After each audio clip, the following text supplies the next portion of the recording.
Hola, buenos días. Nosotros somos Andrea Sánchez y yo soy Irati Gorroño, que somos médicas del Servicio de Aparato Digestivo.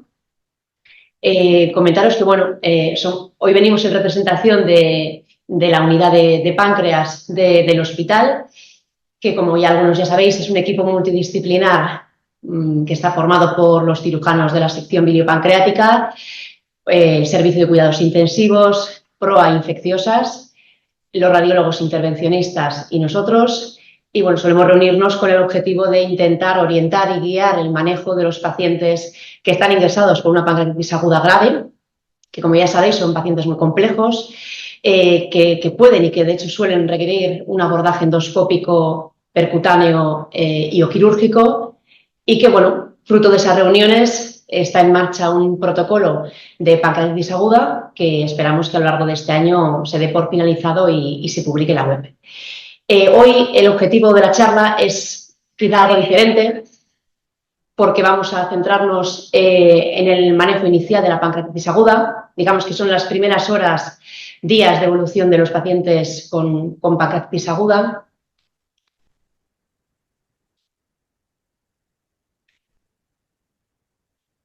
Eta, bueno, da jarraituko dugun gidoia, ezta? Lehenengo eta behin pankreatitis akutuaren diagnostikoaren inguruan hitz egingo dugu, nola diagnostikatu behar dugun urgentzitan, horretarako amilasa parametro biokimiko garrantzitsua dela badakizue, eta garrantzitsua da baita ere hiperamilazemiaren diagnostiko diferentzial egoki bat egitea.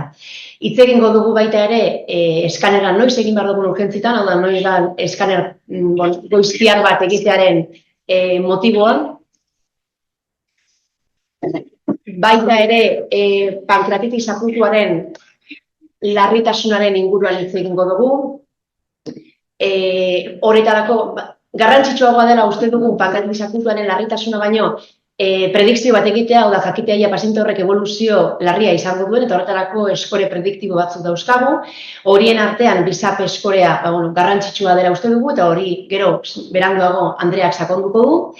Tratamenduaren oinarri nagusiak 3 dira, sueroterapia, analgesia eta elikadura. Paziente guzti hauetan profilaxi tromboembolikoa ere indikatua dago, eta antibiotikoaren inguruan ere aipamen bat egingo dugu. Eta azkenik CPR-aren inguruan hitz egingo dugu, pankreatitis akutuan noiz egin behar dugun CPR bat, eta CPR hori egiteko momentua zein den, eta bukatzeko konklusio batzuk. Vale, muy bien.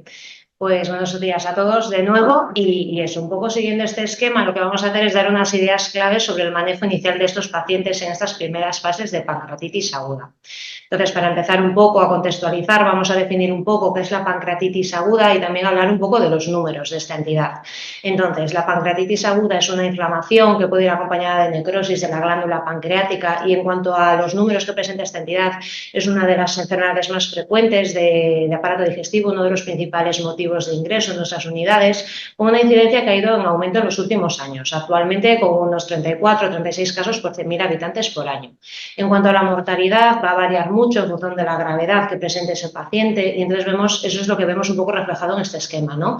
La mayor parte de los pacientes presentará una pancreatitis aguda leve con una mortalidad del 1 al 3%, mientras que habrá un porcentaje que desarrollará una pancreatitis moderadamente grave o grave, cuya mortalidad puede llegar hasta el 30%. Entonces, para centrarnos un poco en qué ocurre en la pancreatitis aguda, por mecanismos no del todo bien conocidos, lo que se produce es una activación a nivel del ácido pancreático del tripsinógeno y eso da lugar a una autodigestión pancreática. Eso da lugar a una respuesta inflamatoria local y puede desarrollar un estado proinflamatorio a nivel sistémico con liberación de citoquinas proinflamatorias o aumento de la permeabilidad intestinal. Y todo ello puede desencadenar en algunos pacientes un síndrome de respuesta inflamatoria sistémica, que es en esta fase precoz en la que nos vamos a centrar en esta charla, en las 2 primeras semanas de evolución, la que va a tener el pronóstico de estos pacientes, porque si desarrollan un SIRS es el causante de que estos pacientes presenten un fracaso orgánico transitorio o persistente. Y este escenario es diferente de otro que se da en fases más tardías, a partir de 2 semanas o así, en el que este pronóstico de gravedad viene más determinado por la sepsis, que puede ser por la infección de esas conexiones que se forman. En cuanto a la etiología de esta entidad, en esta tabla os hemos recogido un poco todas las distintas etiologías que puede haber, pero bueno, destacar las que hemos escrito, que son las 3 más frecuentes de lejos, sobre todo la biliar, que hasta el 70% de los casos se pueden deber a esta etiología, seguida del alcohol y por último una metabólica por la hipertrigliceridemia, sobre todo por cifras superior a 1000 miligramos de cilitro. Ya después de esta presentación vamos ya a ir a cuestiones más clínicas, ¿no? Primero, ¿cómo diagnosticamos una pancreatitis aguda? Pues el diagnóstico nos lo va a dar que un paciente presente 2 de los 3 criterios de Atlanta. Estos 3 criterios son un criterio clínico, que sería el dolor típico, o una elevación de amilasa o lipasa sérica superior a 3 veces el límite superior de la normalidad, o por último una prueba de imagen compatible con pancreatitis agudas. 2 de 3 de estos criterios nos daría el diagnóstico. Ya desgranando un poquito cada criterio, tenemos el dolor abdominal típico, que consideramos aquel dolor que comienza de forma súbita, que se mantiene en el tiempo a nivel de epigastrio, que se puede irradiar hacia ambos hipocondrios y también hacia la espalda. Y no es infrecuente que se presente acompañado de náuseas y vómitos, un poco por el hilo paralítico reflejo que se produce con la inflamación de esta glándula. El segundo de los criterios sería el bioquímico. Recordemos la amilasa o la lipasa superior a 3 veces el límite superior de la normalidad, y aquí os traemos un poco las dos enzimas para ver un poco sus diferencias y cómo conocerlas un poquito más. Vamos. Entonces vemos que la amilasa frente a la lipasa es sensible, pero es menos específica, y esto se debe a que hay multitud de órganos que pueden elevar la amilasa, que la producen. Vamos. Esto nos va a llevar a que a veces con un paciente con dolor abdominal, elevación de amilasa, que no nos acaba de cuadrar del todo, tendremos que trabajarnos un poco el diagnóstico diferencial, que lo veremos en las siguientes diapositivas. Y también vemos que en la dinámica muestra una diferencia en que la lipasa es un poquito más precoz respecto a la amilasa, y aparte la lipasa se mantiene detectable en la sangre de los pacientes hasta 8 o 14 días, mientras que la amilasa a los 3 o 7 días ya se negativiza. Y también en relación con esto tenemos distintas etiologías de pancreatitis aguda que quizá no llegan a tener esta amilasa y lipasa en rango para el diagnóstico, como puede ser en el caso de la amilasa en la etiología alcohólica o la pancreatitis aguda evolucionada por esta dinámica que decíamos, en la agudización de la pancreatitis crónica ambas enzimas, o no es que no las suban, o sea, no es que no lleguen a esos límites, pero en el caso de un paciente de etiología hipertrigliceridémica, el suero del paciente es un suero lipémico que no permite la determinación de estas dos enzimas. Entonces, generalmente se llega al diagnóstico por la clínica y por la imagen, pero que sepáis que existe la posibilidad de medir una amilasa en orina de 24 horas, que no se suele realizar en la práctica clínica habitual porque es una prueba engorrosa y aparte es bastante cara.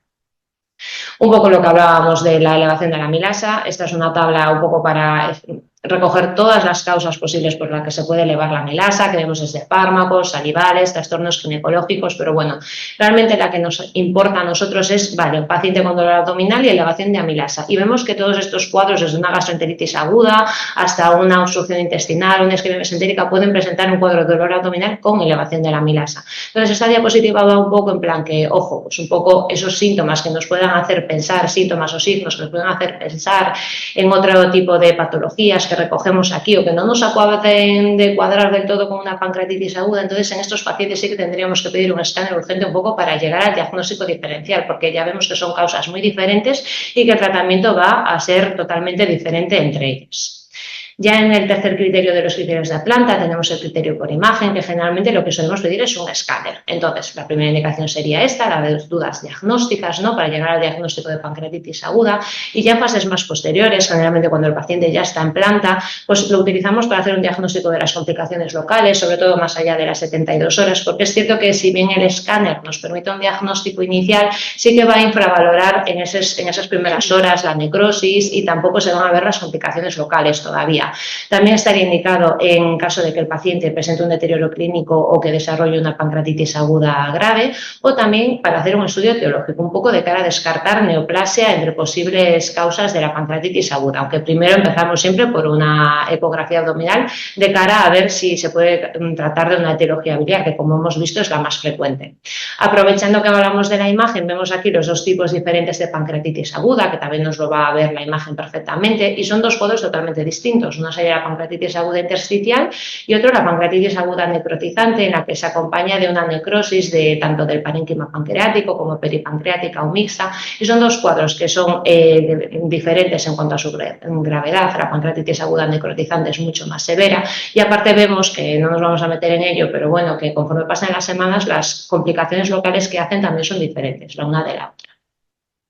Ya pasando a la gravedad, una vez que el paciente ha presentado su episodio de pancreatitis aguda, conforme haya evolucionado podemos decir finalmente si se trata de un episodio de una pancreatitis aguda leve, de una moderadamente grave o de una grave en función de la presencia de fallo orgánico, complicaciones locales o exacerbación de la comorbilidad previa. Entonces tendríamos la pancreatitis aguda leve, en la que no se presenta ninguna de las tres, la pancreatitis moderadamente grave, en la que sí que hay un fallo orgánico, pero este es transitorio, es menor de 48 horas, o el paciente desarrolla complicaciones locales o una exacerbación de la comorbilidad previa. Y por último tendremos la pancreatitis aguda grave, que lo define la presencia de un fallo orgánico persistente, que en este caso se define como mayor a 2 días. Pero claro, esta gravedad la vamos a ver una vez ya haya finalizado este episodio de pancreatitis aguda, y por eso se han estudiado una serie de marcadores que lo que nos marcan un poco es al inicio, ¿no?, que es lo que queremos saber, quizá para estos pacientes mantenerlos en una mayor monitorización y mayor vigilancia, qué pacientes tienen mayor riesgo de desarrollar estos cuadros más graves.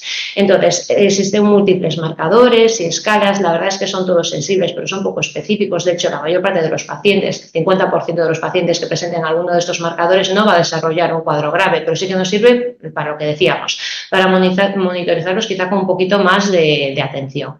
Entonces, para hacer todas estas escalas y ver estos factores es necesario que a la hora del diagnóstico realizamos una analítica completa con los parámetros que recogemos en este cuadro, con una bioquímica completa, con el calcio, con el perfil lipídico, la PCR, el hemograma y la coagulación. Y entre estos se dividen en 3, que serían uno de los factores individuales, como podría ser la etiología OH, biomarcadores como la elevación de la PCR en las primeras 48 horas, y después estarían las escalas predictoras.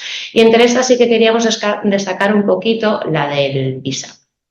El VISAP la destacamos y también lo hacen las guías de aparato digestivo un poco por ser sencillo a la hora de realizarlo y porque se puede realizar en las primeras 24 horas de evolución de un paciente, o sea que es muy manejable realmente. Entonces el VISAP sería el acrónimo inglés del BUN, que es el nitrógeno ureico en sangre, la I de alteración del nivel de consciencia, la presencia de síndrome de respuesta inflamatoria sistémica, la A de edad mayor de 60 años y por último la P de derrame pleural. Cada uno de estos ítems, su presencia suma un punto y vemos que a partir de un resultado mayor o igual a 3, la mortalidad sí que se ha visto que aumenta hasta un 5-20%. Serían esos pacientes que tienen mayor riesgo de desarrollar una pancreatitis aguda moderadamente grave o grave. Y ya para acabar un poco con la gravedad, ¿cuándo vamos a pedir ayuda a la UCI? ¿Cuándo vamos a ver que el paciente lo venga a valorar la UCI? Pues cuando el paciente presente fallo orgánico.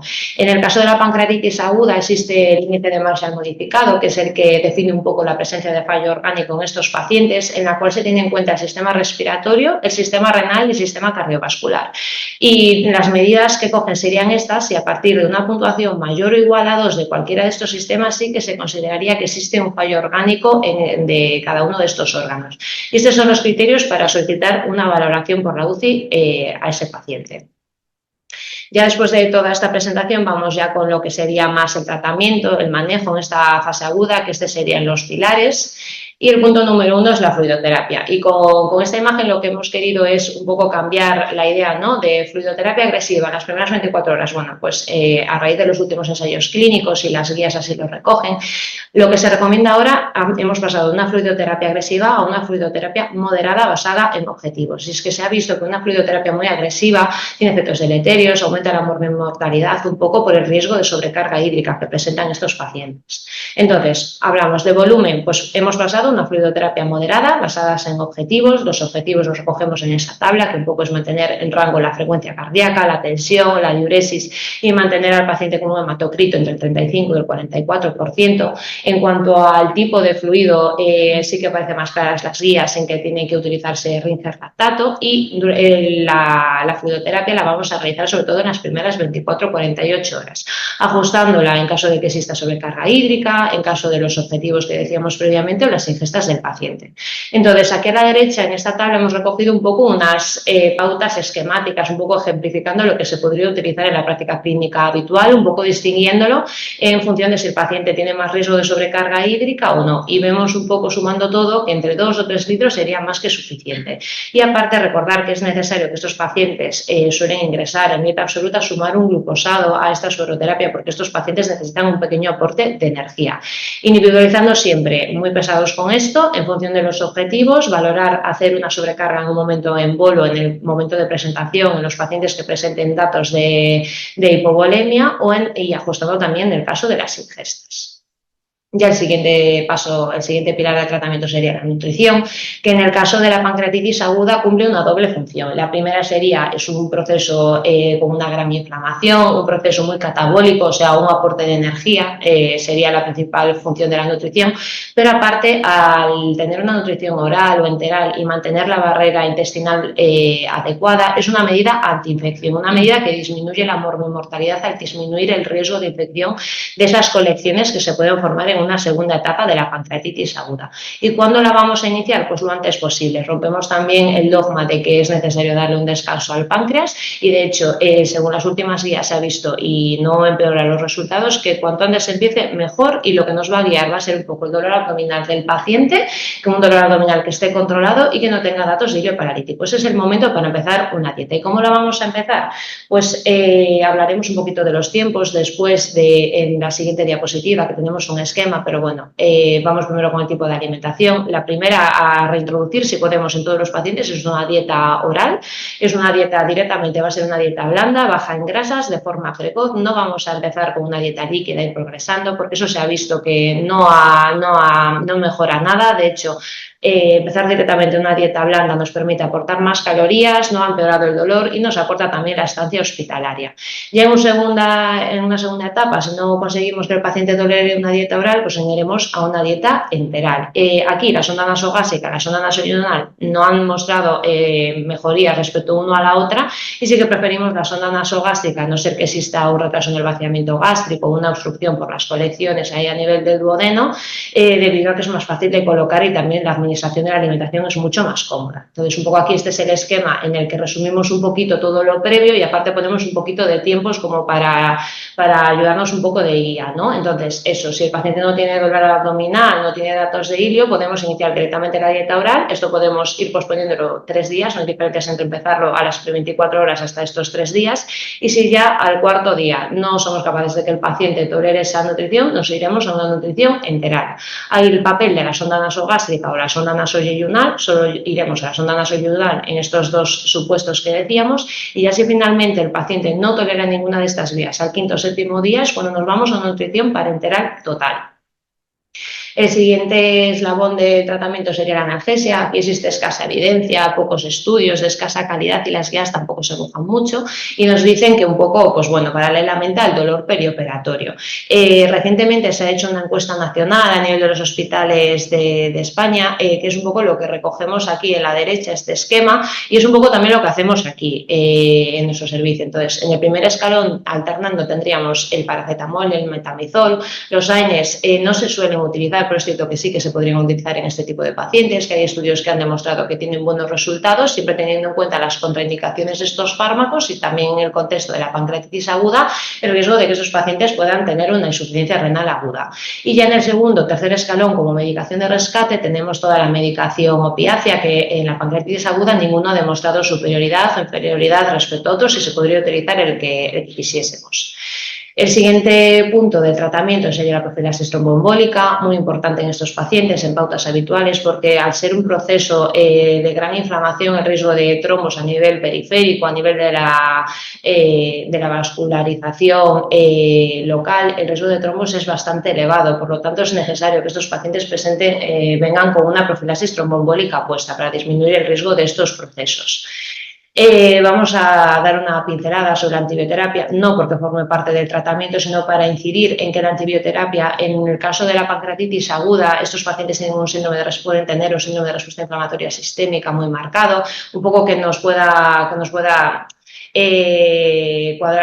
dar una clínica como similar a una infección, pero recordar que estos pacientes pueden tenerlo de manera normal por el SIRS y que solo estaría indicado la antibioterapia en caso de que sí que tuviésemos una infección demostrada, una infección extrapancreática o de la necrosis pancreática infectada o sospecha de la misma, aunque recordar que es muy poco frecuente que en estas 2 primeras semanas se produzca una infección de esta necrosis pancreática. Eso suele ocurrir en las fases ya más posteriores, a partir de las 2 semanas. Y que no está indicado en la profilaxis, sobre todo lo traemos para recordar esto. La profilaxis antibiótica en pancreatitis aguda no está indicada independientemente de que exista necrosis. Esta necrosis está estéril y no está indicada la profilaxis antibiótica. Y ya por último, queríamos dar unas pinceladas en el papel de la CPR en los cuadros de pancreatitis aguda de etiología biliar. Aquí tenemos dos escenarios clínicos, que sería un paciente que presenta una pancreatitis aguda de etiología biliar y presenta una colangitis asociada, que en ese caso sí que estaría indicada realizar la CPR de forma precoz, las primeras 24 horas. Y en caso de que no estuviera disponible la CPR, se podría valorar realizar un drenaje percutáneo. Y el otro escenario en el que nos movemos sería en el caso de que un paciente presente una coledocolitiasis persistente, que en ese caso también sí que estaría indicada la realización de la CPR, pero aquí ya nos movemos en unos plazos más permisivos, hasta 72 horas, según la disponibilidad. Entonces, ya para hacer un resumen, acabando la sesión, un poco las ideas claves que decíamos, siguiendo este esquema, pues vemos que la pancreatitis aguda la diagnosticamos con esos 2 de 3 criterios de Atlanta. Ojo con las causas de dolor abdominal, que también pueden presentar una elevación de amilasa y no son pancreatitis, que ahí entra el uso del TAC abdominal para llegar a ese diagnóstico diferencial en los casos en los que existan dudas diagnósticas, que existen múltiples escalas para ver qué pacientes tienen más riesgo de desarrollar una pancreatitis aguda más grave, y entre ellas destacamos el papel del BISAP por ser realizable en esas primeras 24 horas y por ser fácil. En cuanto al tratamiento, en la fluidoterapia cambiamos de una fluidoterapia intensiva a una moderada, 2-3 litros, basada en objetivos y utilización de rincer lactato. En cuanto a la nutrición, hemos visto que la nutrición va escalonada, nutrición enteral, oral, enteral y finalmente parenteral si no se tolera ninguna de las vías anteriores, y que lo hacemos una reintroducción de la dieta oral, una dieta oral blanda, directamente baja en grasa, sin tener que ir progresivamente. En cuanto a la analgesia, vemos que no hay ninguna recomendación específica y dejábamos un poco ese esquema un poco orientativo, que es lo que se hace más frecuentemente.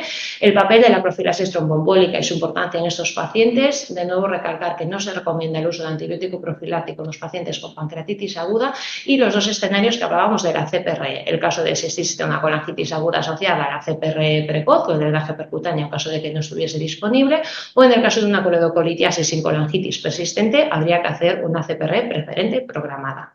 Y eso es todo. Muchas gracias a todos y espero que os haya sido de utilidad.